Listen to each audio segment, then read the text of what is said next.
Voilà. Regardez-moi, Marie. Kochamazion. Tinofara zvisingambobviri tichitenda Mwari waingina zvinhu zvambiri nhasi Saturday kuno kuGreat Britain paWellingborough. Tinozvitenda zvisingambobviri to start our Saturday session, waiting for our big Sunday tomorrow. I've been with the kindergarten kids. It made me want to speak today, Saturday. We all know what Saturday is, Passion Christian Church.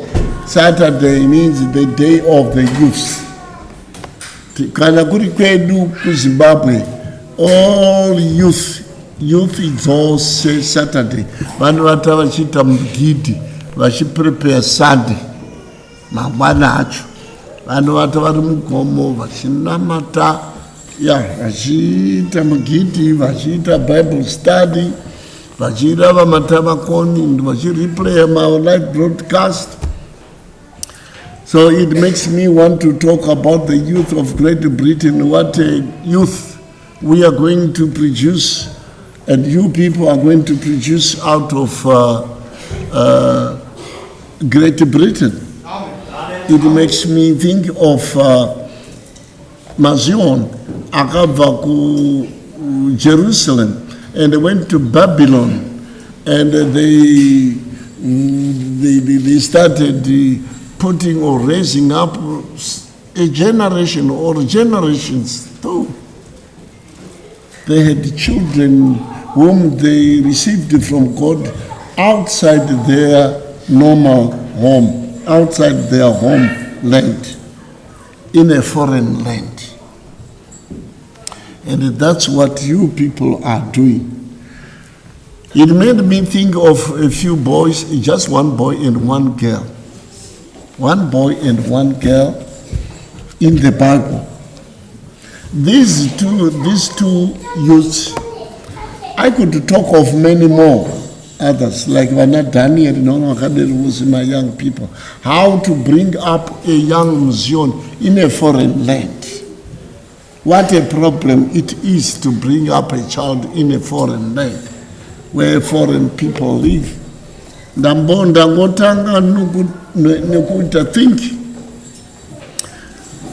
What do you do before you speak? What do you do? What do you consider? I think you consider to think before you speak. Someone got me this boy, Nigel. He got Peter, 1 Peter 5:8. Not forget what, humble yourself before you, therefore, under God. Why to write a face like younger child does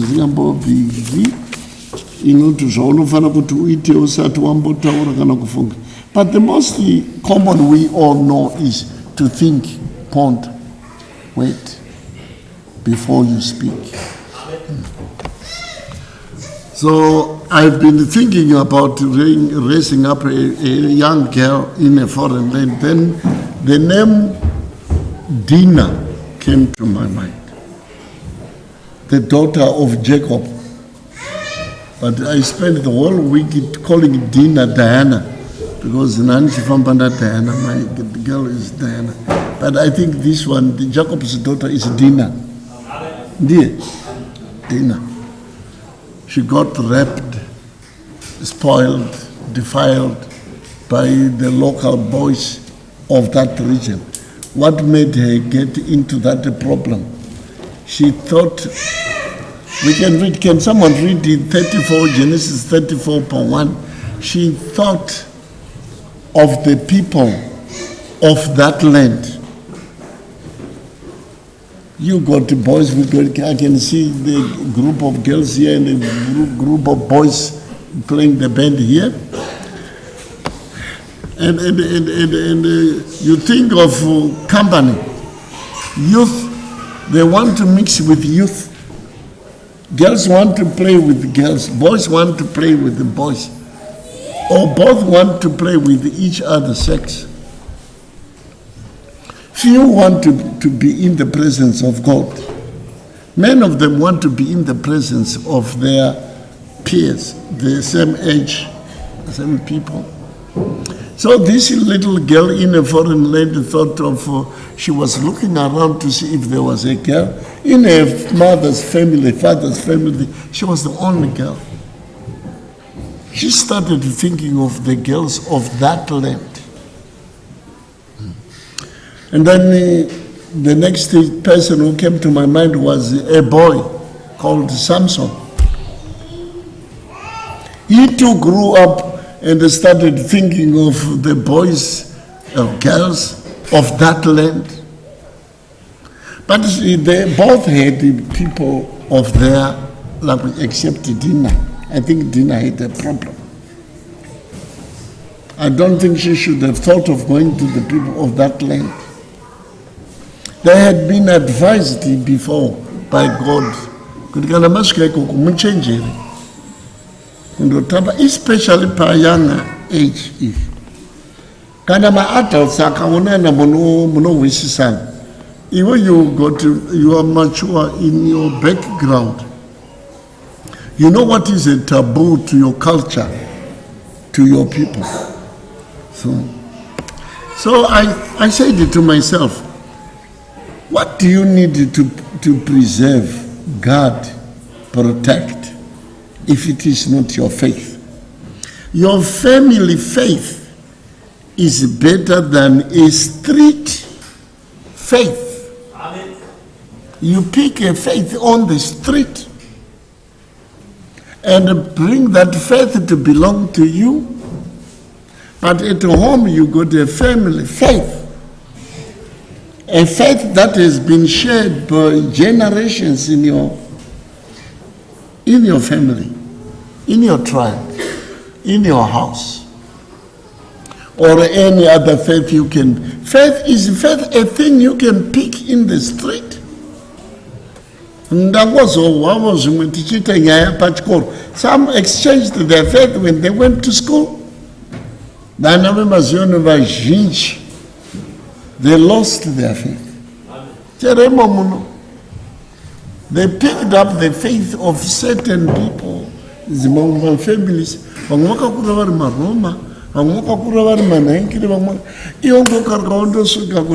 They start exchanging faith. My parents, they were so particular. As for dinner, more problem, very serious. They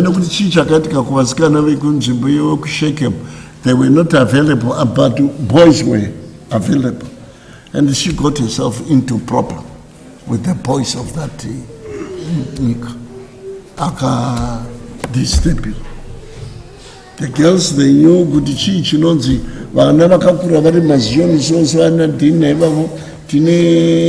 covenant. We are people of the covenant. Teenage noyer. Paneva Vasina Chinoera. Mopenyu Havo. Abanachino Zachiliwi. Abanachino Zachitiwi. Abanachino Zachibahui. But people of the covenant, Vanachino Zachiliwi. Chino Liwa. Achitiwi. That's what affects a faith. That's why it must be very particular. It must belong to the family, to where you belong. Don't exchange it. So Samson, he goes to play with the people of that land. I don't want to build a hatred between you and the people in whose land you live, or you are trying to. No, I'm not doing that. But what I'm trying to do is you have to watch out. You are going to play football. Tomorrow,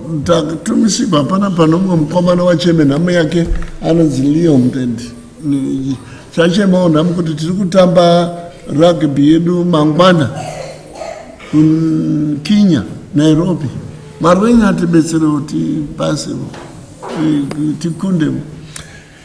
ariko kune culture, but what I'm trying to say is your faith is a very important thing to just share or exchange or a pick on the street. That's why it is, and it has been so clear by patriarch fathers, our patriarch fathers. There are two people. There are two people I want you to understand what a family faith, how important the family faith is, as compared to the faith you pick on the street. Tine vana vatakakura navo mafamily akakura iri yose vamwe varimo munomu vamwe ndakamuti mugondifonera havana kumbondifonera mai ivavo ndakati ndifonere bhuti wako uri pisvika bhuti wangu hachaana nesu wakabva achinamata karukavo pick another faith vangozosongana nezvakasongana nazvo nongopika nongokaruka zvavo nofunga wakasongana nomwe wakabva asinawo family faith, but ndongoti kuti nditore family faith yomurume akakonvinza murume wake meni vana vamaziyoni vanditosongana navo ko uripi mazuva ano ndakarogwa saka ndisingachauyi.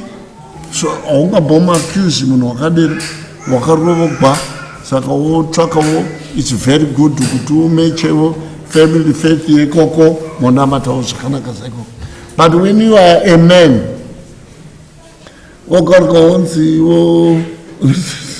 as hazvina kunaka gender sensitive issue hautendi kunoka munogara kuti kwai meni ndiyo yaita sei unonzi nomukadzi wako uchiuya tinde kufamily faith zvinongoitika ende zvakatoitika ende zviri busy kutoitika. That's why we want to speak to our youth.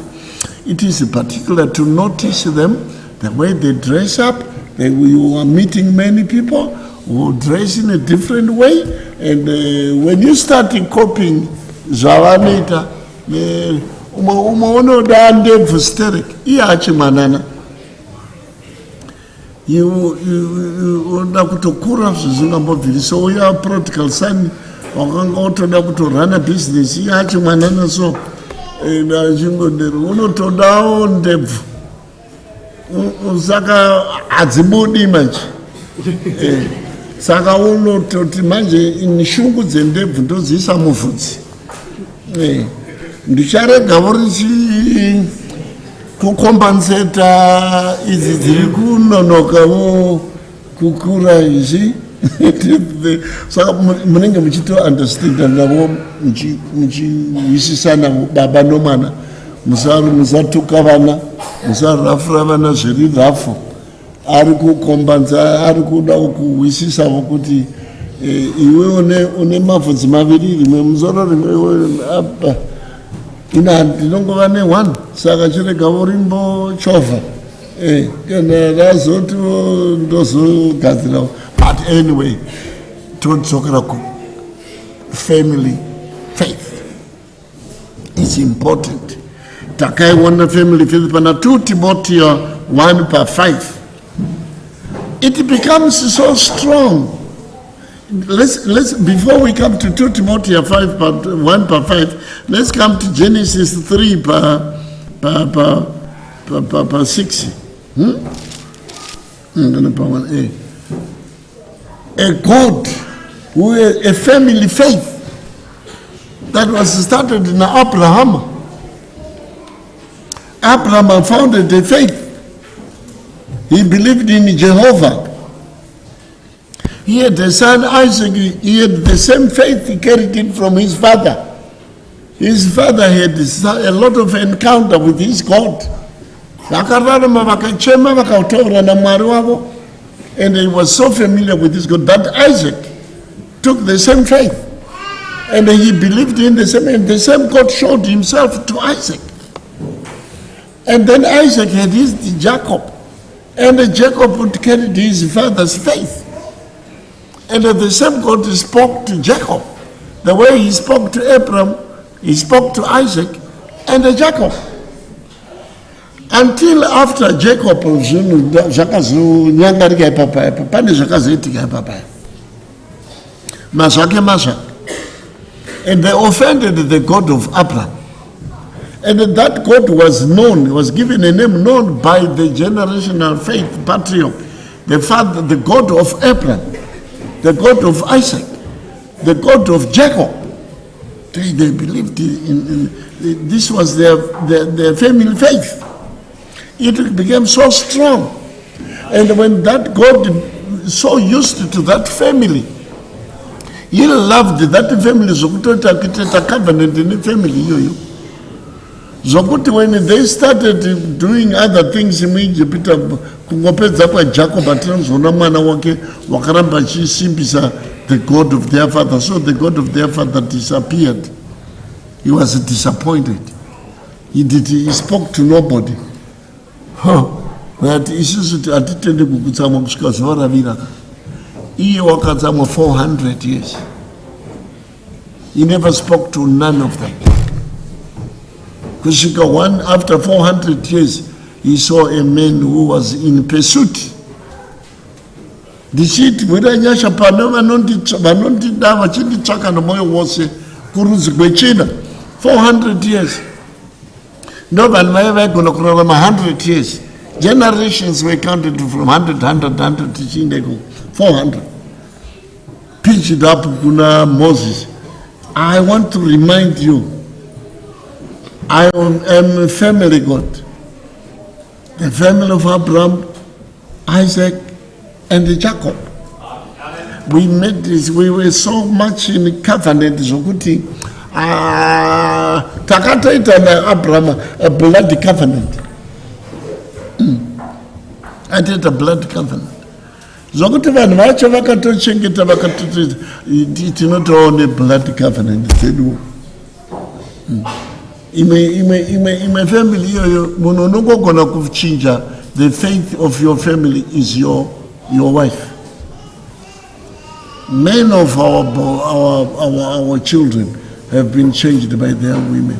They have a covenant, a strong covenant. Yemurume nomukadzi. Vana vaJacob vakatsamwa ukati you have done with our sister what is done with the harlots. And what is harlots? The harlots are the people who don't care about the covenant marriage. There is a covenant marriage of the blood and tikuofendana munomu. Utotsanisana ke zvino kuti sisi makagara zvakanaka bygones siyana nezvakaitika izvozvo, but you must breed this one. When they discover kuti mwana sister was defiled, they got angry. Munota angry kusvika ipapo because he is done with our sister what is done with house. They can marry without a covenant, your blood. Kana vanofuma vachitarisa mashiti kuti pane blood here. There is no blood covenant. Asi vakomana vamunhaikire muSodoma maiva nezvisikana zvakanga zviri kept straight. They was faithful. They had their family faith. Vakazvichengetedza zvakanaka. Vasingatevedzeri vakaona une bvudzi guru wotoenda mubvudzi guru vanoona vane ndebvu dzakadai votavo dzakadai. Please stick to your family faith. It's a very important faith, but you can understand your boys. They don't have the beard. That's why their hair must be bigger, but not completely. Kuti chinde kuchikoro chakaita Zudha chinondosekwa nezvimwe kuchikoro ka chakaita zvandakaita so chinondorova kuchikoro chinongofira chichimosekwa chikonzi zvanozvidi. What's wrong with this? Wakaita umahove neizvozvo ukaenda kuklasi yezvana zvako. Don't expect your children to do that. Yes, it's good kuti tiite izvozvo, but vana vedu ngativa understand. Let us understand them. Yeah? Iwe makanga, you can't go to school like that. Asi mukaenda pamadhara kumatare enyu so havakuseki vanhu vakura. But these kids, vanosangana nezvimwe zvikidhi.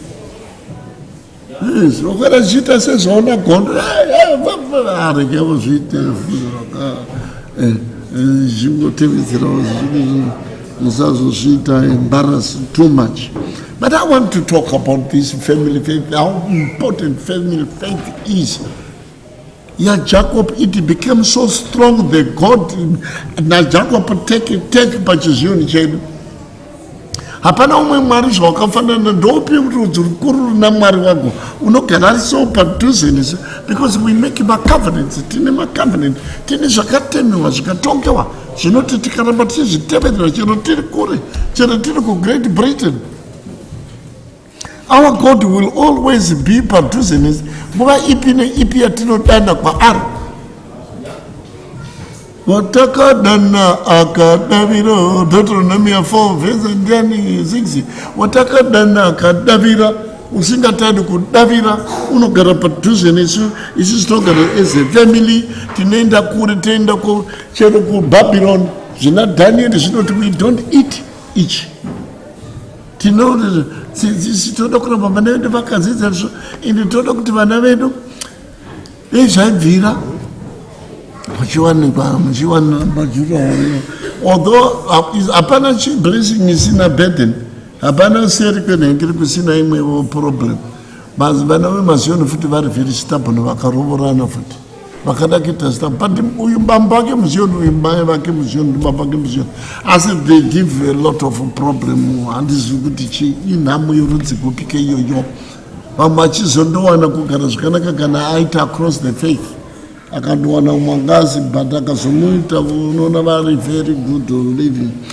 So 2 Timothy 1:5, there was this one, the first faith was carried by the man. A woman can carry a strong faith and it makes it a family faith. Single mother, widow, ravati wepapo pa5. 2 Timothy 1:5, ndinoyeuchidzwa kutenda kwako kusinganyengeri. That's why nezuro ndakazvitangira muPoland kuti zvimbwa mupengo zvevaprofita zvishoma kumadzimai. Kutenda kwamadzimai is often akunyengeri sokutenda kumwe kuzaiti kutenda kuzvichero marriage zhinji dzino kunyengera kunotanga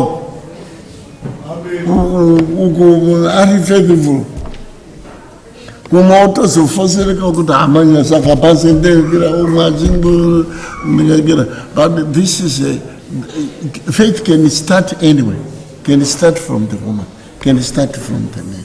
So all of us have a responsibility to maintain, to get it, maintain it, protect, preserve it for our children, to believe and think of children. Don't believe and forget you got children. Usapia say bachelor. Bachelor not chinoya chonangen. You can't say that when if you got kids. You can't come to Zion with the kids and behave like a bachelor. Saka Jehovah wakazoti kuimba hiyo ndicharomera vana. Ukatamba uchindindere panapa ione vana. Iwe usina hanya nokugwadza, usingagwadzi mwana wako chagwadziwa. Because ndicharova mwana. Everything we do, we must think about our children.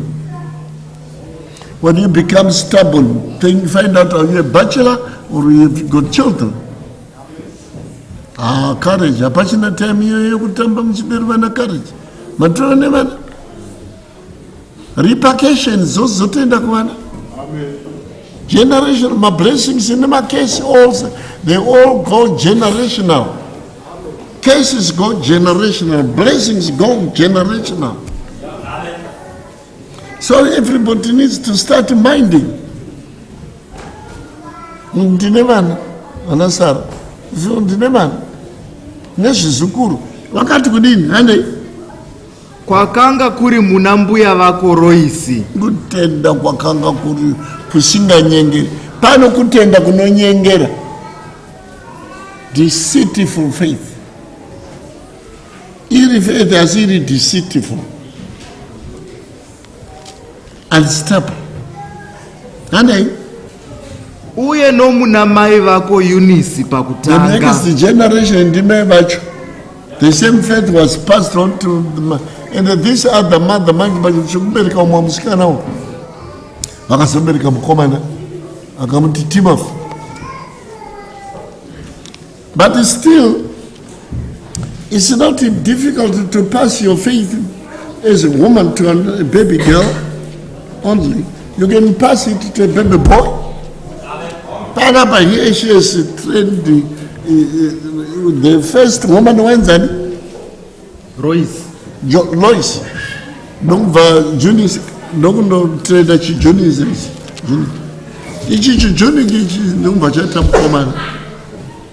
But she could transfer properly. Kuchikomana. Nechikomana changu chakazo dzingira muchembera yangu panapa. Chiangoze. Ngotevere bashkanza amai migera we mandakureni. Aika, ndakugeza ndokabuda muno. Tevere rachana zikane juni kato zvakambenga chiita sida could transfer faith into a child. Nanzi iyo faith hiyo yakabviswa ikakwana akaikwanisa futi muna Timothy. But the Bible is silent about Timothy. Kuti wakaziitawo mwana. Did he pass on that faith? Or did it die? Pana Timothy. What a loss. Kana ikafira mumaoko mako a faith. It is something that is generational. Like a faith, like a case, a faith. It's generational. Like a blessing and a curse. Saka wakazvipasa on as a family. So tinevana vedu munomu. That we have to bring up together. Let's not be very harsh on them. Let's not be harsh on them. Chera kadero akarichekerera kurikangoti o zvisingazonya dzisi zvanacho zvinanoka nakiri akuda kuzomurambidza unoresekwa maposoka inofa kwakoka ndokuti unozoisa musuru wacho musi weungano odi omudzinga oti chiuya chavapo kwakureswa manje. But let's put the faith first before we put the orders or the commandments. That's why Timothy, that's why Paul says, is it kuna Philemon? Philemon here 1:8. I could the power to command, but I prefer to appeal in love. Let's appeal to our boys in love. Abana munhu singa we love language.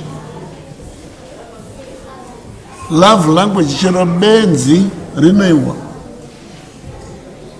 Saka unoti ndinogona kukuita by gear, by force, but I appeal to speak softly. What to do before you do, think before you do something. Pray. Nyengetera to get guidance. Wrong choices. When I made my youth, this being a youth day, I want you all youth to be careful about choices they make. Vamavaone namo living under the wrong choice they made. Muvari kunetseka zvichabviri kubuda. Wakapinda, you made a choice. You didn't think, nor did you ever pray for it. Vashoma vatinga funza panapa kuti, did you pray for your husband? Kuti marindi ndinokumbira murume zvokwadi ndiye rero ngombofunza newe murume wakati uyo ndiwo ndakanamata kuti takamboti ngatimbozvinyima imboendavo mbondonamata kana kuinvolva vaprofita kuti hatisati but toda kumboti are we doing the right thing? involve mwari oti go ahead. Iwe kunaka kwazvo uchinzi go ahead, ukaona decision wakazviitira oga neyakati mwari go ahead, I don't see any problem, go ahead and burn. Ipapo zvimbwamupengo mukazvipa opportunity yokuti zvikurevere nhema uchindobvunza zvimbwamupengo kubvira hachina kumbokuticha chimuprofita chinorira patabhiro penyu, asi hapana wachakambomentoring up. Chiprofita is mentorship. Vaprofita vose they are mentors. Prophecy yose is mentorship. Wakamentoriwa nechiprofita chano. Uyu waingeta teki nomuprofita anenge saka ugoona zviripo zvegumi, hapana tithing, hapana kana kubata, auzizivi kuti wakamentorwa nechimbwamupengo. Wakamboona chikumentor according to the Bible. Think about your choices, all of you, especially musati maita machoices. Makambondona mata. Have you ever sought a prayer? Let's pray over this before we make this a choice. No. Are you at a choice-making age? There are literally and dangerous choices we make. In Sunday school, but those are not choice-making age. Zima choices are they are very flexible. They are not dangerous choices. Be careful. Be careful of the choice, because already you are at a choice-making age. And the choices you make can be permanent. Inokushungurudza muupenyu hwako hwose. Hwoumwe wakakonsulta Mwari unoti nyangwe ndikanetseka sei, maiva involved, Mwari you were involved in this. Like, how can you watch? You were involved. In fact, I involved you. I don't like you to be like the girls of the land. Chimborawa 34 Genesis per 1. Ndinoda ipapo panotaura kuti vasikana venyika iyoyo, the boys and the girl voices. Vari kuPoland, be careful of the boys of that land and the girls of that land. Vari kuAmerica, beware. Chero vari kuCanada, beware. Rava Genesis 34 verse 1. Zvino Dina mwanasikana waRea waakaberekera Jacob wakabuda kundoona vakunda venyika iyo.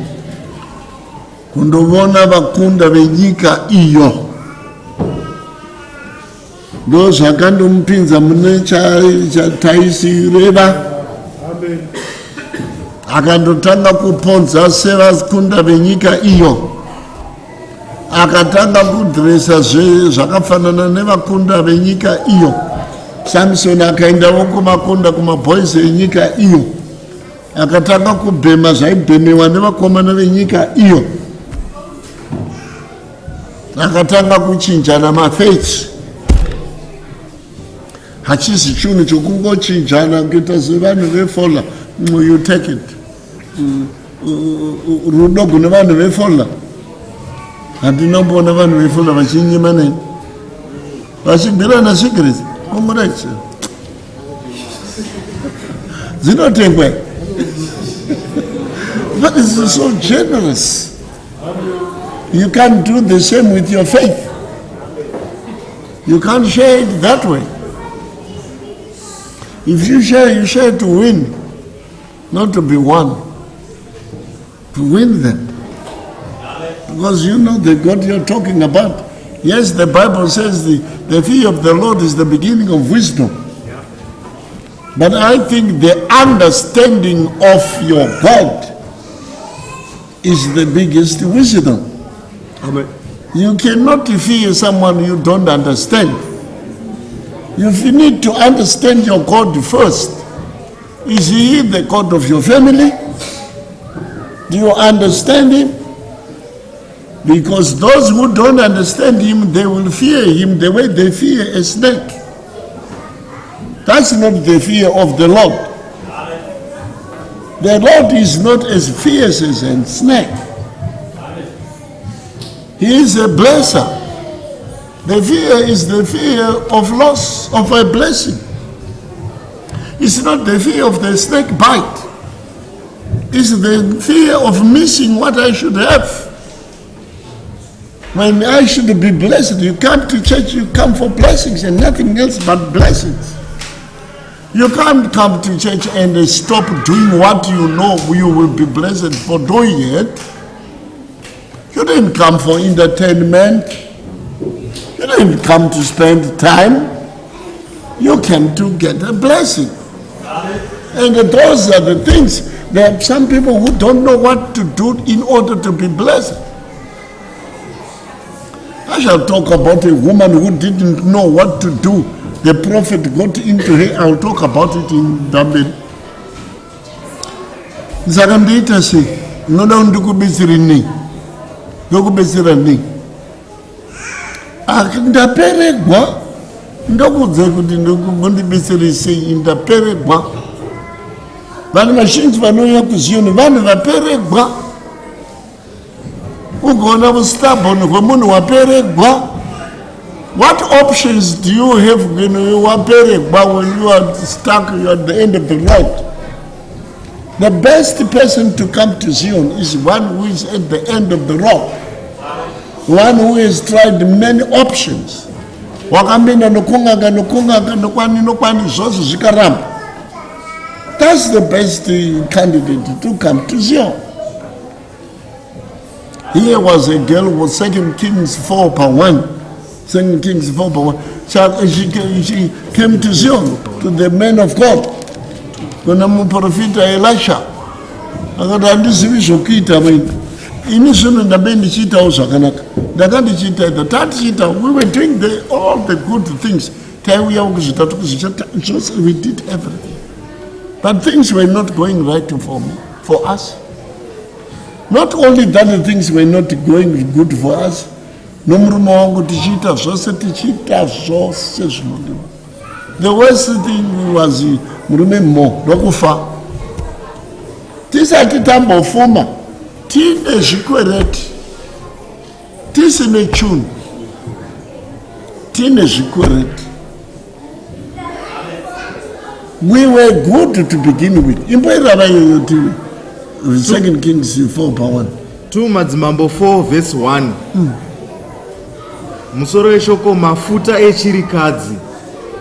Zvino mukadzi womumwe murume weboka ravaprofita akadanidzira kuna Erisha akati, muranda wenyu murume wangu afa, uye munoziva kuti aitya Jehovha. Asi zvino uyo waakanga atorera chikwereti ari kuuya kuzotora vanakomana vangu vaviri kuti vave nhapwa dzake.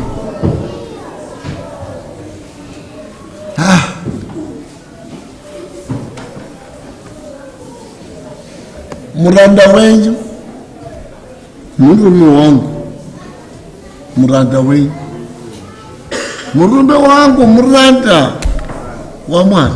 Amen.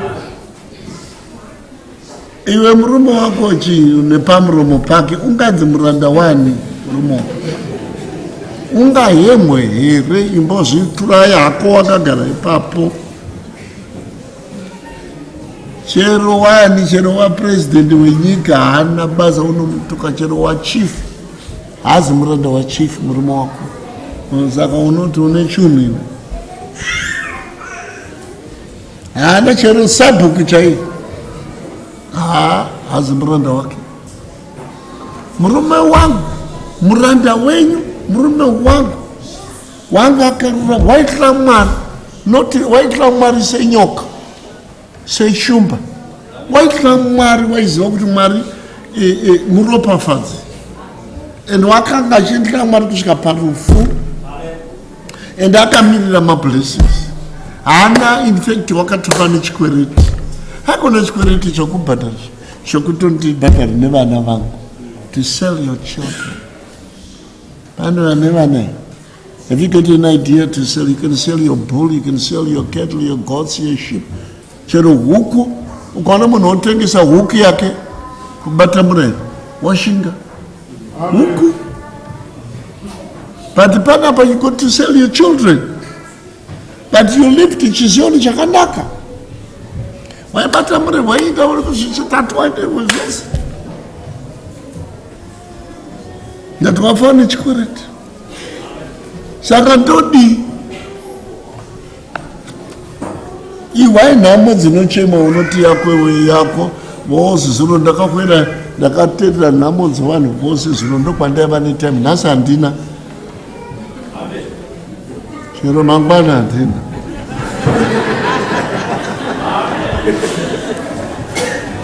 It's not like I didn't have it. And ndakaitaura nomusi wechingani kubva chitatu chishanu ndichiti my time ndikaita. And I was listening kunhamo andamboteerera yakaita iyi murume waiita zvose zvinodiwa pasi yose aiva muranda futi akafa. Waitira Mwari not as a rumor, but as a blesser. That wakasara nechikwereti. Vana votogwa baba nehope yangu. Murume waida ura ndasara nevana vangu vana vachandichinga votogwa. Patu inoti kudii? Patu Elisha akamupindura akati, ndingakubatsira seiko? Nditaurire, chii chaunacho mumba mako? Nditaurire the way you want to help, you want me to. Nhamo yakaoma ikadai inodetsereka nomutovo upi? Iye kuti tusu akati ndaperegwa. Vakati muranda waMwari vamuprofita vaeredha mungandibvunza mubvunzo wakadero nemapererwo andakaita kuti ndikuudzei kuti mungandibetsera nomutovo upi? Ndipei raviro chete ini. I want a way out. Ini ndaperegwa. Many people chero waperegwa sei, chero wauya kuzioni waperegwa sei, chero one nhamo yakapinda iyi. The next question haungamboikone uyo. The next question akanzi kudii? Ndikakubatsira niko. Zvikachi? Chii chaunacho mumba mako? Mira. Munderos. How can you say ndikakubatsira nei? Ndichiti murume wakafa. I'm not talking about andikuhira mundomudza murume wangu. Kamba wangu kuti makamudza munhu wakafa zviya mwana wavaya. But I want to get out of that. Ndakubatsira nei? Saka chii chaunacho mumba mako? What are you talking about? Mumba, there is nothing. I should have paid the debt. Instead, they want to take my kids because I got nothing to pay for the debt. Amen. And you ask me, nay. There are certain little things you have, doesn't matter what little things are important, little things you left in your house. Will those things, that little thing get me out of debt? Yes. Think of what you have, and you will get out of debt. And if you do what I tell you to do, tikakupa raviro yose inogwadza. Raviro yose inogwadza. Novava. Amen. Ne mumba mako Vazokwadi zvandina zvazvibetseri ndo zvinobetsera izvozvo. Amen. It's so little, so God do. She didn't only have little oil, she had little oil and little faith. Little faith, little oil, and the you need a big faith. And who told you people need big faith to do big things? To move a mountain, you think you need a mountain of faith. Jesus says you need a mustard seed size of a faith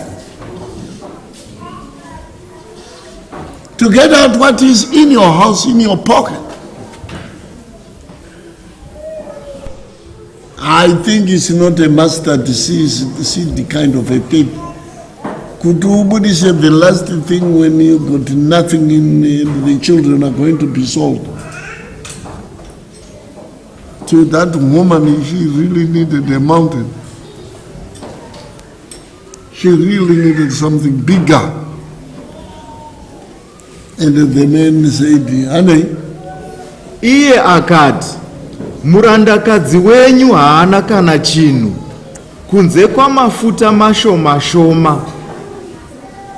Erisha akati kwaari, enda unokumbira vavakidzani vako vose.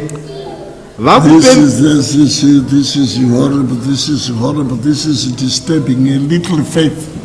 The little faith left should be dried up now. It had dry up, blown up. Ini ndiri kutaura nyaya yezvikwereti panapa raindorosenoziva kuti ndiri munhu wezvikwereti onditi ndinokwereta futi inini nyaya iri pano nyaya yezvikwereti zvimafuta zvitokotoko zvimafuta chete papaoziva ndoda kuitei nazvo iwe bandokwereta futi zvakupinza muna staisi zvauri kuti iye mubaba womwana vakanga vachakwereterei. And we are going to do just that. With so little faith. Let's go and use that little faith. Let's do that, and she did it. And the sons are again, Zigadi. Zigafamba, you know what? Panoti nakidzanisha zikuti vhesi anemberi kokuti wakazondokwereta asi wakaudziwa kuti ukwerete zvakawanda. Makadzi kuti sure. Akataura kuti ukwerete zvakati vakomana musakumbira zvishoma zvakadii zvishoma zvakashata kana wasvika panopazosatamba nezvinhu zvishoma ita zvawaudziwa ukwerete zvakawanda saka ndofunga wakati kana ndichizoonenga ndikimwangu ndikazozviwanza futi inanda ndinodokwerete zvishoma ende munhu wanga achagara achaita gumbo mumba gumbo mushuga kugara akatsika shuga inogara musagarire negre de akangoteerera undokwereta zvakawanda nyaya kuiperi zioni inyaya yeraviro. If you don't want to tell raviro, get out of here because you shall remain a disappointed man for the rest of your life. Wakambosvika Jesu kunomwe munhu unosara nokutenda kudoko nokuramba kushandisa raviro. Bana ndi John 5 mukomana uyu wakaita 38 years akaremara 38 years vamwe vachimuka everyday vachiita raviro dzavo vachipora vachinda vachiita raviro dzavo vachipora vachinda vachiita raviro dzakanga dziripo dzaiva risky dzaiva dangerous. Looking at it was more dangerous because chigomba chawaifanira kundowira takandochiona kataenda kwaIsrael It is scaring. Kutoti ndinobuda remba ndinonzi ndipinde. Hanga sati swimming pool yaunoona ko. Mava somutsime kuti aone kuti wapinda. Wabuda wenda.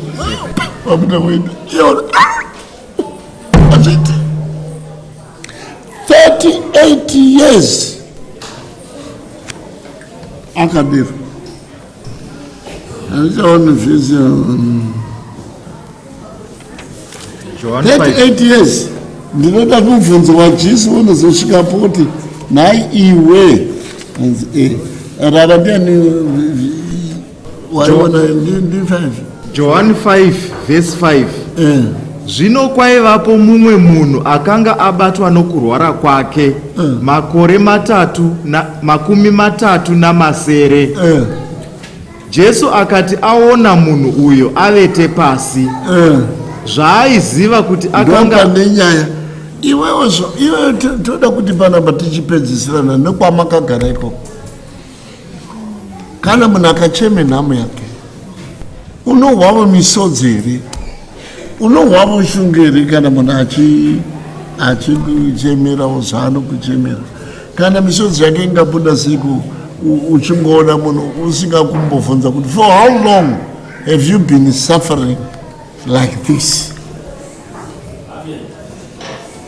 Iyo ziyoni yacho wakapinda rini? Ziyoni yacho wakanga apinda 38 years ago. Asi wainetsa paraviro dzaityisa dzose dzaaingopuwa.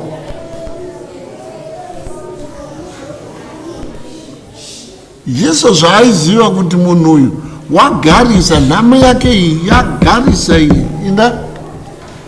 Jesu akati aona munhu uyo avete pasi, zvaaiziva kuti akati kwaari, unoda kuporeswa here? Naiwewe 38 years uri paziyoni. Raviro iripo every day.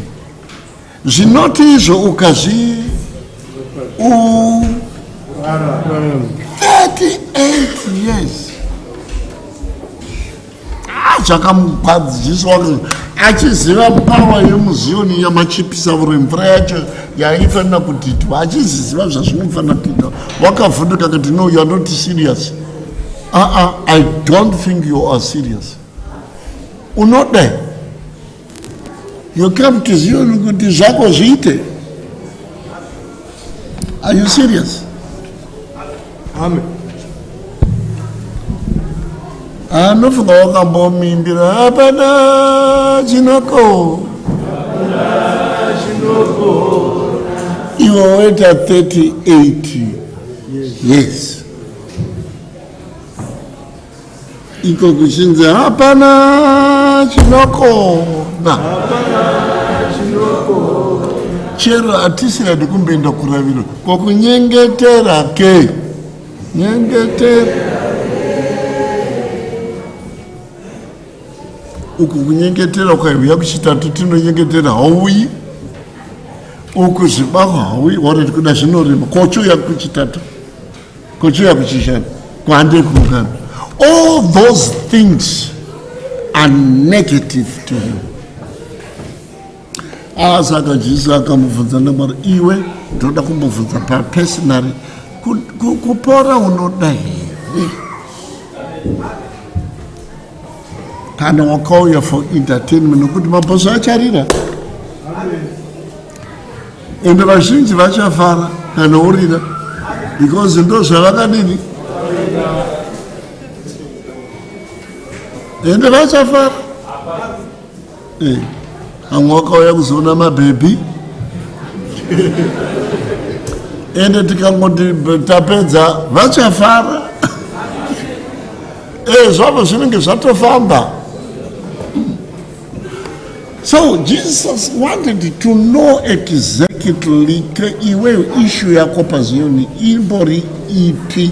Alright, kana ukatika izvi zvibava alright tithing haudi konengere kokuya kuchitatu kokuya pane vanhu kokuinda kuungana. Warati kokuti mwana achinda hake kusunday school. Ako warati kumutsa uyu na4. Zvose haudi.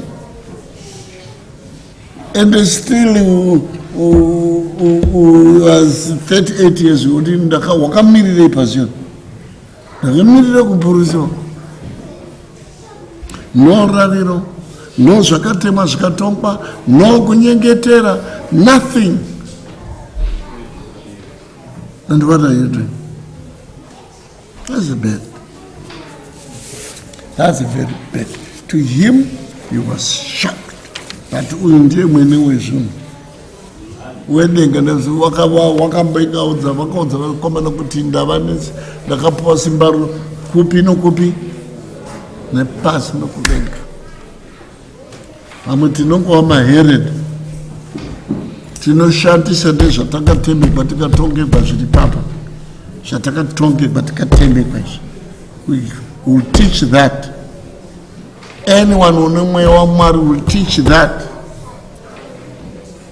Ita zvinoti izvo ukazviita iwe kana uchida kana usingadi, you come and sit and watch and look at the years go by kusvika ku30 vavane 38 years vakamirira muno musimudzai maoko muchigirisa kamuchi fambai vakubva handi tiri kuende ku38 years. Yes, that's well. It's like everybody is relaxed kusvika 38 yadini. If you're not going to wait for 30 to come and sunga zidini, and do it now. Sunga nombidza wakazonzi takura nombidza unofuka wakadzidza.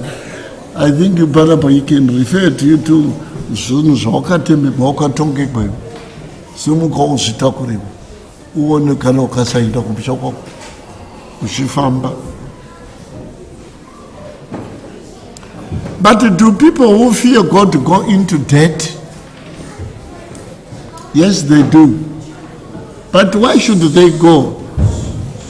Yes, God wants to show to show His glory.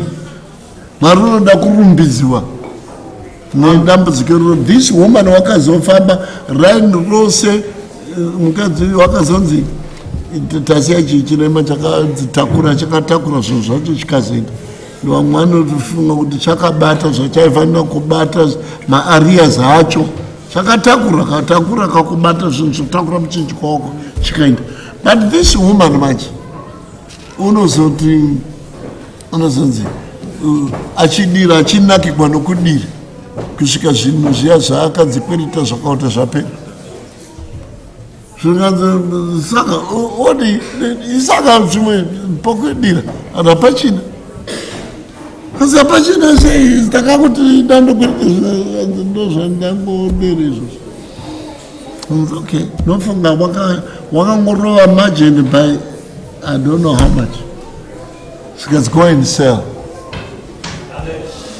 But upenyu hwako muprofita wakati uchararama chero wakagadzirirwa makore 100 and what, upenyu hwako hwose huchararama nezvinodine. And there was nofunga wakarova margin nemwe nangire zvokuti chero mafuta muguta iroro achinzi akapera kwose. There was one place yavaiziva kuti haashaikwi paimba ipapo. Indai chero vaihodha angasingashikwi. Upenyu hwake nehwevana vake vose. Ndiani muprofita unoda kufa achisira vana vake nomukadzi wake pressure yakadero? But in the eyes of the people that white saka pasente fever, I'm doing all the good thing I'm supposed to do, and this is what I get to die, and I leave nothing to my wife and the children, to the extent of my children going to be sold. and I leave my wife achitadza vana vake varanda apo. And that was not God's plan. God's plan of debt cancellation was different. She was going to have oil yokutengesa upenyu bwake. That's what God does to people who fear God, not as a lion, not as a snake, but as a blesser. We'll come to Zion, to the God of Zion. He is a blesser, but as well as a curser. He can curse you, he can bless you, depending on how you have transferred your family faith. What have you done with your family faith? Wakwaya kuzorashira mu Great Britain, kuzorashira chizioni muno wakashawa kokuchirashira. Unoti ndo kunegara duru, the fear of the Lord is the beginning of wisdom. Understanding your God is more important. That's why Daniel said, fearing God is not better than understanding your God. Understanding what a good God Zion has. Second, to know other God. Humble sorrow inda. Nokuti vanhu vose vanoswero vuya vachitodhodza matsi kuti vanhu 10 pangoyo yemuziyoni kuti musatichiya takazvihwa zvamuri kuzama kutivanzira panapa takazvihwa nomukuti Mwari unemwe. Iwe hako basa nezvakatemiwa ikoko zvikatongewa ipapo hauna basa nazvo, asi isi tinozviziva kuti tinoziva zvaunazvo zvausingaziviwi. The little oil left in your room is going to see you through. But you are going to prefer to pretend to say you have nothing when you got the little oil. The fear of running out of it, running out of money, running out of ndogodi kana zvikade ndigoita sei ndiri kuno kunyika yakadai yevatongo ndikafarisa pamberi paMwari uyu ndigodiki zvadai. Is that understanding of your God. Vanoziva Mwari wavo havo chero vari kure, chero vari kuNew Zealand kunowana makota then makota kuNew Zealand kure kwakadero unoziva Mwari wako chete, not only kungomutya kumutya usingamuzivi unotozomuhlasiwawo nenyoka. Our God is not only powerful, He's not only a powerful God, He is very intelligent.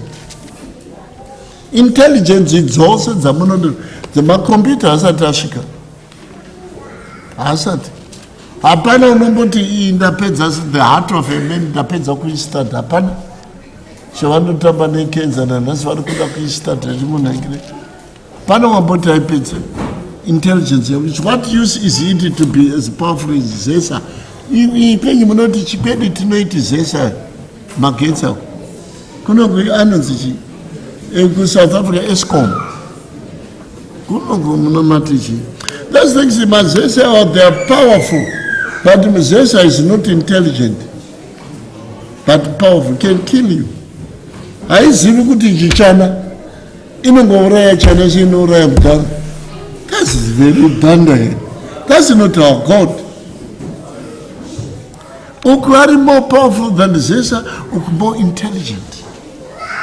Hapana chakaitiwa pana John 1:1 inoti John 1:1 kana pato. Hapana intelligence yake, hapana chati chakadiscover vanodiscover zvinhu chisina kuitwa naye.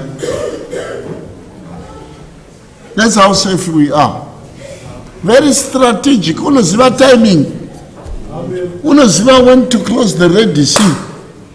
Unoziva chinonzi debt cancellation. Unoziva kupedza nyaya. Unoziva kutsiva.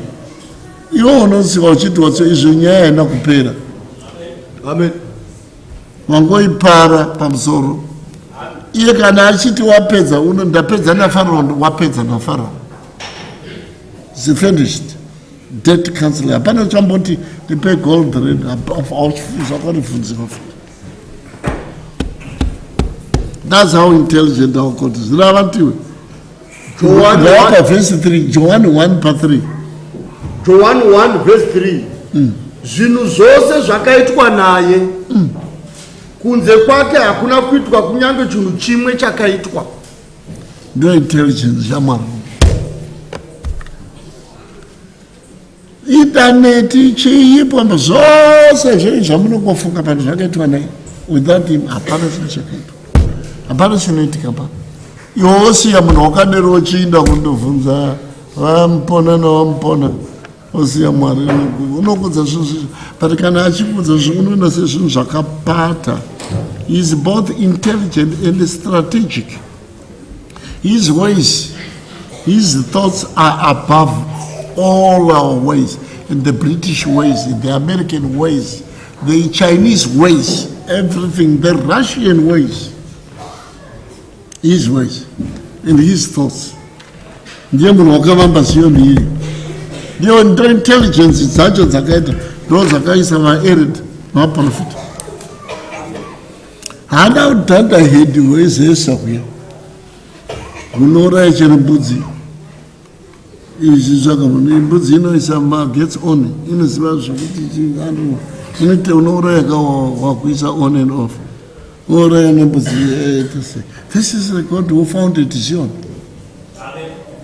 They are no paraviro. They don't look naked, they are only but strategic. So zvacho zvinoita sezvopenza zvinoraramisa. And you have to take that.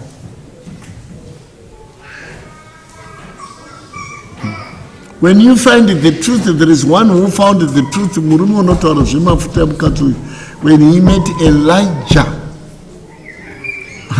to follow and believe and think this is the man to follow, he didn't leave his cattle and oxen and everything. He bent everything. He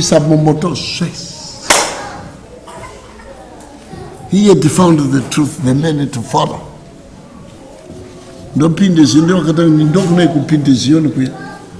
Kudzoka kundotora ng'ombe idzodzo kupisa kupedza kuti ndakutevera Zioni.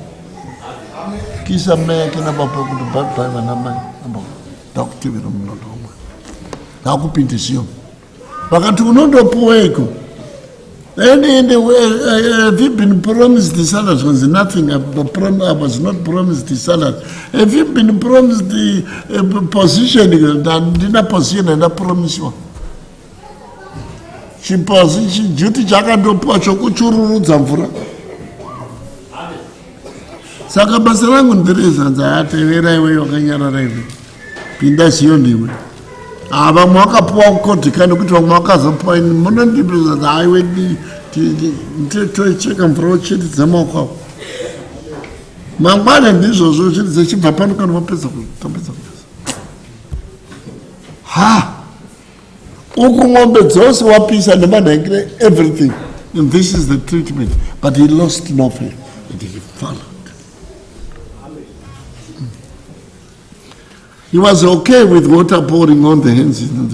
He left his familiar and he went to the unfamiliar. But since this is your family faith, what is unfamiliar? My Dumba. She is unfamiliar. Family, you know where we are going.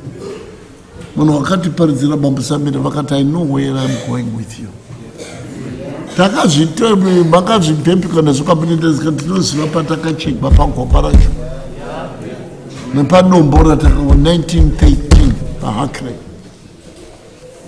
and pandinoenda muchakuona, and we saw it.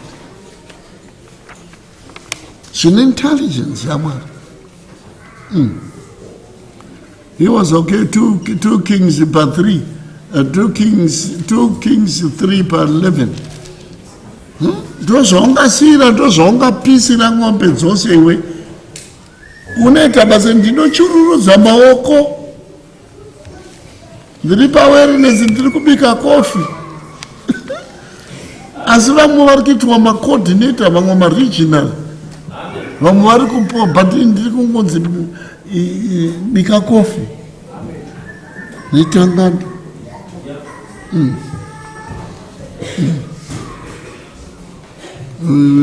yo unoteverera faith wakanongwa mustreet munhu uchangobva pana pamene paka zvinonga wamustreet pano and woswera uchiteverera izvozvo. How old is the faith you are following? Zvakanongwa imo muno mustreet zvawana Wellingborough nezvakatombonomwa muLondon street ndozvokwerawo uchiteverera. Where did your faith come from? How long has it been in your family? Kubva kuna baba kuna Abraham na Isaka nokuna na Jacob. Uri generation ani wepano pasioni. What generation are you going to live in? Last pane we makange na sara we chana chako chi generation napani. Vana vose kana vakatarisa bambo wake sona meke unongotarisa kuti dharai uya waprodigal son was bored kuti mudhara unofarini ndiwane mari yangu. Unongoda kuti mundisire mari neng'ombe nembudzi. That's all vavso vakatarisa. Nobody is worried kuti maba kana mwenda ndisire evo faith. Kutenda kwenyu kugare mandiri patifuma. And you know what he got when Elisha went away? He said, kumbira zvaunoda kwandiri ndisati ndaida. I think Elisha, I don't know, this is 2 Kings verse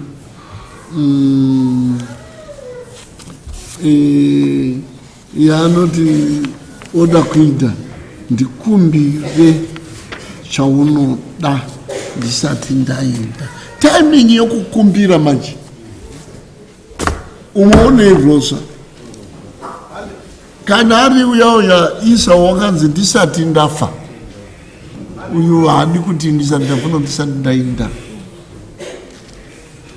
Umwe wozosara oda kukumbira munhu aenda kana kuti atopa umwe wazoti mune mablessings mangani wapenge uchiitei. Zvino taakuda kuzoenda ku20 July. Vamwe vanoda kuzofunga maprejes acho, vamwe vabvepi kana kwasara 1 week yokuenda mhaka dzako. But I'm interested in what this man says to Elisha. I don't need nyange akazopuwa bhachi rake. He was not in that material jacket. He wanted kuti your double portion of your spirit, the double portion of your faith. And I'm not proud of anything from my father. I'm proud of his faith that I have. Vanonakirwa neng'ombe dzababa mheno kuti vachinadzo here kana vakanakirwa neshangu dzavanhu mheno kuti dzichimhenyo here, but inonakirwa with his faith, the portion of his spirit, the portion of the faith that you received from your family people. Some of you have come to Zion for the first time to start a faith, permanent, because God founded it. Number Samuel said so. He showed us.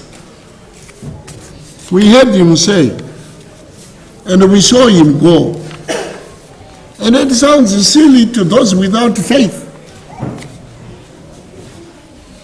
And the fact that you don't have the faith, it doesn't affect my faith. The fact that you don't believe it doesn't shake mine. Your believing does not even add a thing to my faith. I've held it since my father left 47 years ago. 46. It's getting stronger by day and day by day. It's not like it's less than what when he was alive. It's getting more and more. The more years I get away from when I had him, is the more it is growing. Faith or obedience, or anything of the two is enough for you. Where there is where you find it difficult to believe, use obedience. Without faith, without obedience, you are done.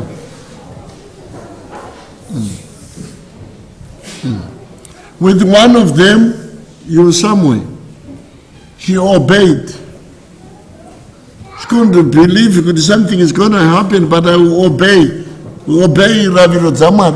Raviro Zamar knows akangozvika pano zvakatema akatonga zvakatodzika akangozvika, you have it. Disobedience will only disrupt your generational blessing or turn a blessing into a cursing. So, noda kupora hiyo. Amen. Amen. Mwezo makavinga here. Mwezo munazo here in the might. Munazo here amupataka voko. Ndakawa mchinzi kwa hiyo yeti gathirire kutakura ark. Amen. And do you know what that means? You know include pleasures. Amen. And if you want it the way you have, if you are happy with the way you are living, you just do what you have been doing the past 40 years. If you are not happy with your condition as it is, don't do the way you did it. If you want another level, you only need to do another way. Amen. Not the way you have been doing it. Ndiko kuti izvozvo zvamuri kuona nezvamuri kuhwa nezvauri kuningira kana wachifara nezvauri gara wakadero.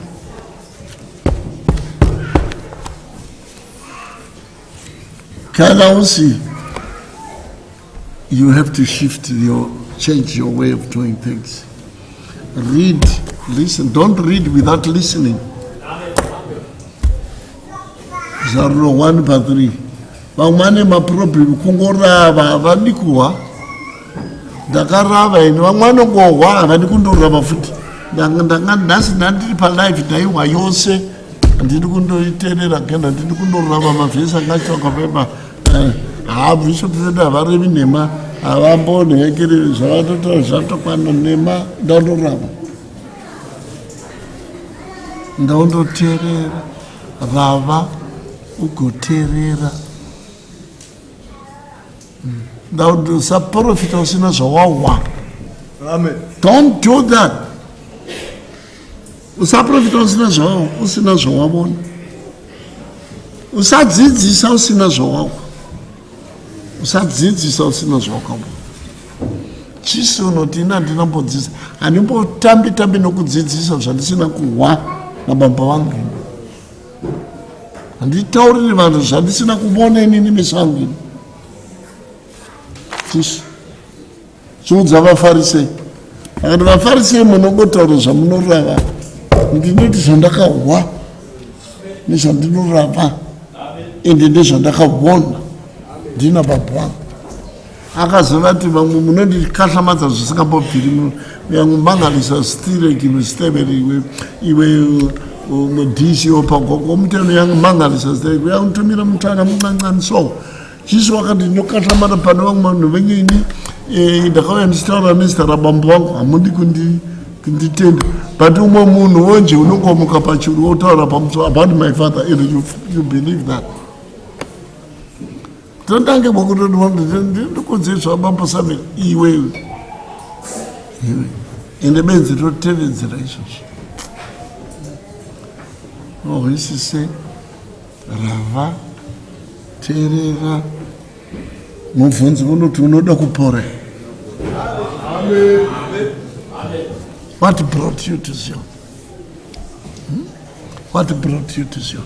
Mukomana wakanga kangwara wakaziva zvakaringa kuziona akati wai zvikaita kwai kuzoita good Kain wakaina chiporaviro namwari kuti Kain, if you do good you will be happy. Offer me Kain. 4:7 Genesis 4:7. Offer me.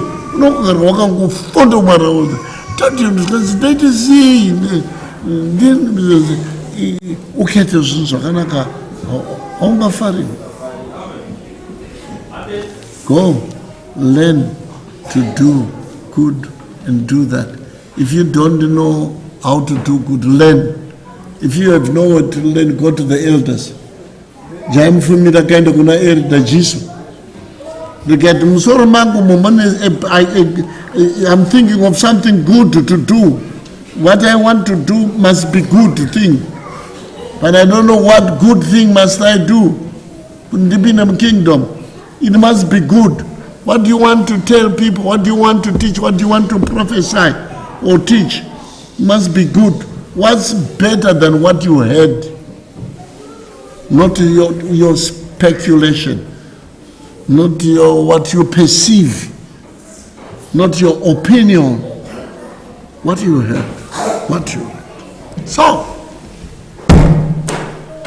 don't matter. That's Saturday. Number 1. Youth is there. Now let us pray for our family faith. We are a family of Zion. Tiri mu family of Zion. Wose bari mu Zion matinodani wa kuita Zion.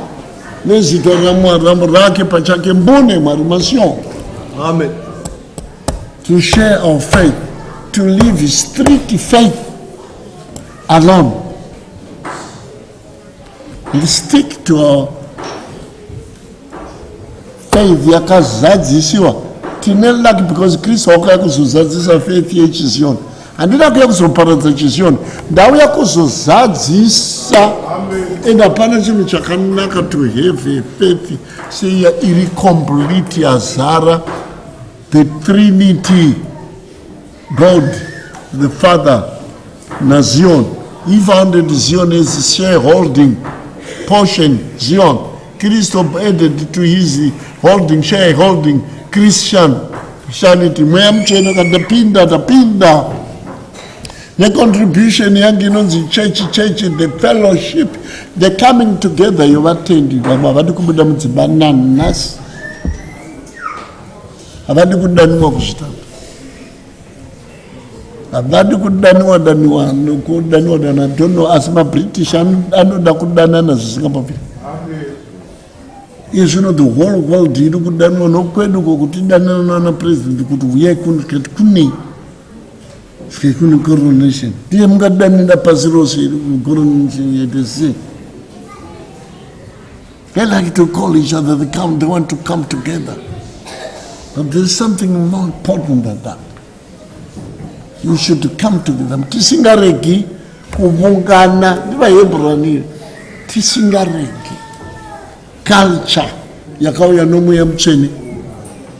Mwari was satisfied to call for years kuti Zion. Kristo akati facha musade Zion chete I project kana eri yedu tose 33 Mwari Baba Mwanakomana Mweya Mutsvene tinoda input. What is your input? It is Zion ine Kristo. Mweya Mutsvene kati Kristo chisina fellowship chakapa unokwera uchiita monastery uchigara wakadai pamakochi namata wakadai usina mukadzi usina mwana usina chunhu usina wakadai.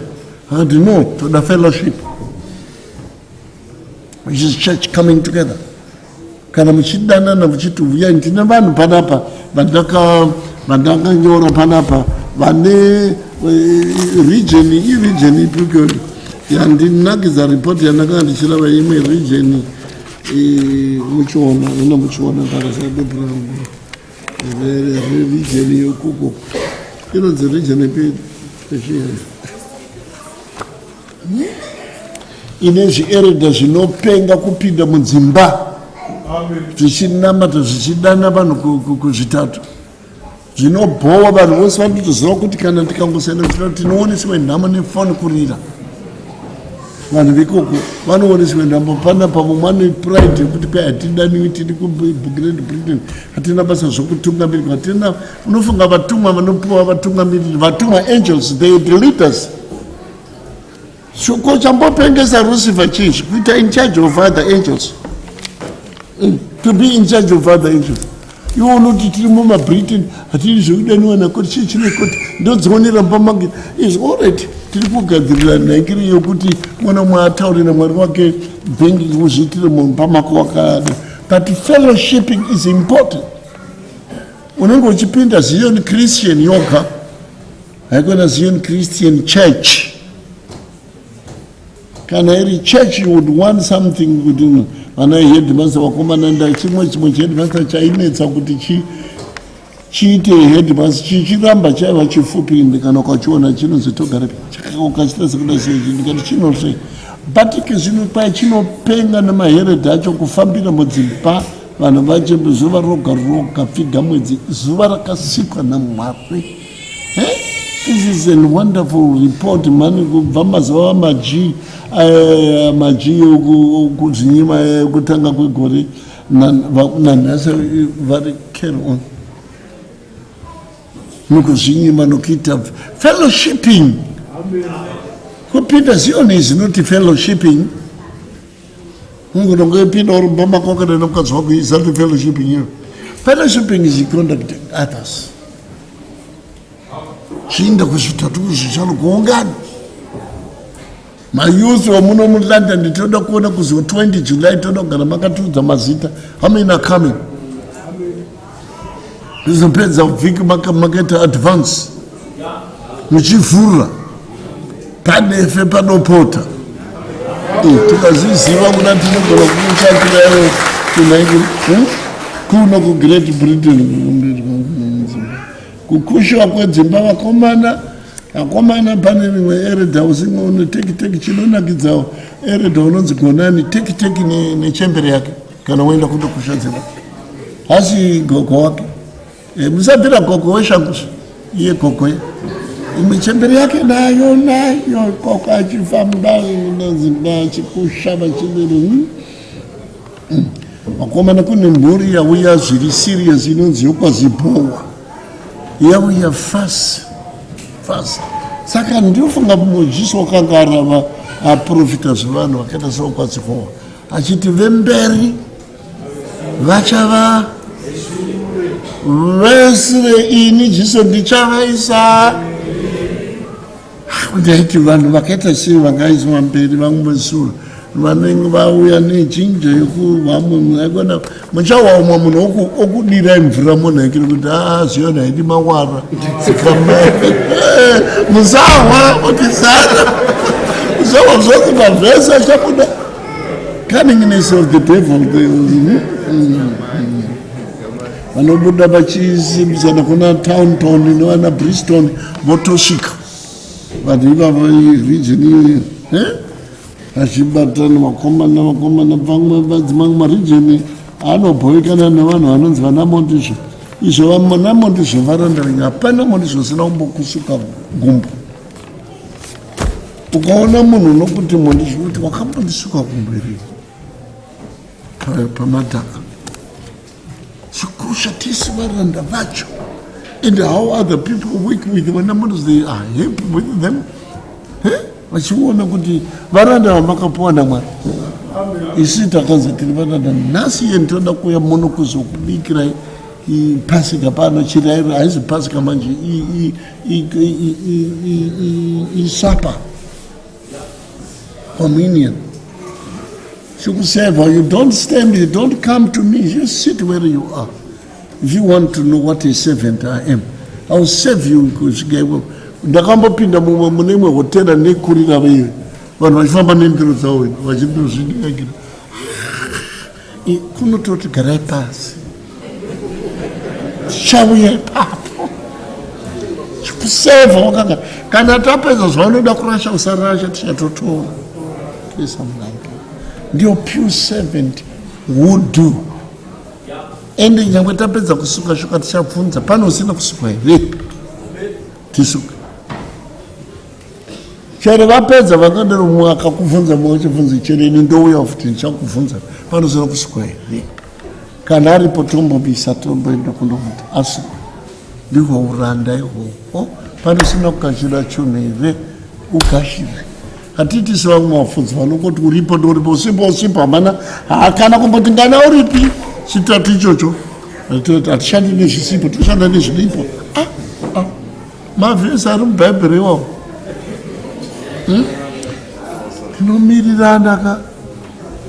tinomirirana ka imwai mose idlai mose muchindirangarira. That's how we serve. Iyo hotera handizive kere ari vachimanya nendireke wapedza usumukazve ketakuenda kundotora kana seva sei maseve mune masevenzere muno muhotera zvika arimo anozvikudza anenge akamira seri kwekaunda soto achititora hatidere patafura yamwari. Sit, relax. The servants will reach you and they serve you. After we have served you in the communion, we want you to go and to do the same. Kuzitatu, kuzishanu, kusondo, kumugidi, kumuziro, everything. Serve the people. Mufunzi pano nokubara here pakati penyu. Pano nokubara here nganyengete. Pana nenhamo here nganamate ngauye kuvakuru timubaye nechimo timupe timukushe mapombangozi timukushe machipisauro tigombaye namapombangozi pano nenhamo here pano unoda kuchema pano unoda kudura pano unoda kuitwa make sure kuti we have done that. Pana neraviro here isati yaitwa kumba kwake though mibvunzo inobvunzwa nevana vamambodza vari they are serious and genuine and serious. Ndiani unoti ini ndine raviro isati yabatwa putona ndini wokupedzisira manje simukai mungondiudza mungondinyorera chipepa vashe musadzokera ndine raviro yandakasuka kumba kwangu asina nhasa isati yadini. I will arrange to make sure it is done before I go. Tozviziva kune mamwe vanosevha vanhu sevanhu vemachinese machina muhotera yemachina unotozvionerei. Saka panapa tinosevha vanhu vamwari nezhira yamwari. Saka Jesu akasunga akageza shoka akati kana ini muchinditi Lord you are not mistaken ndini but kana ini Lord ndichidai indaiwo mundodero kupi kana moinda. Zvatinopa age kwamuri tinoda kuti Mwari atibetsere tinamatire family faith against these 3T faiths. We don't pick them on the street. Ruga!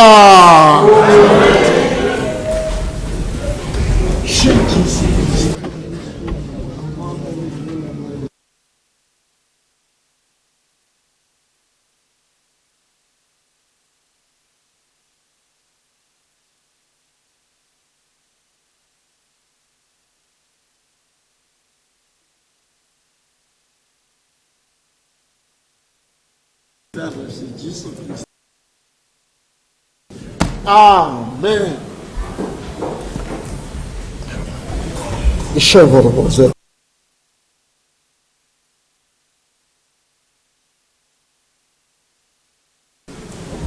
Amen.